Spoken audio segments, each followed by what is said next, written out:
How to change your Roblox date of birth, or simply how to change the birth date of your account on your Roblox. Firstly, open the app and do whatever I'm doing in front of you. You just need to submit a request from your Roblox help center on your mobile phone, entering the issue and type of help of category, that is chat and age setting. Then you should write this, that hi Roblox support, I accidentally set wrong birth date and my chat is filtered. So the birth date, you can enter it and then click on the submit button. Now how you can do it is, here is how to change you.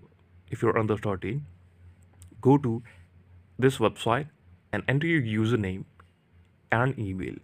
Select the device that you're having the problem on and select the same thing I have showed you in the previous screenshot. Select the new age, describe that you've set a wrong birth date by accident and you want to change it. Submit the form and vote for the Roblox response. They will typically reply within 24 to 28 or 24 to 48 hours. So this is all about how you can set it. This is the video. Thank you so much for watching it, and please subscribe to our channel for watching more updates and reviews like this.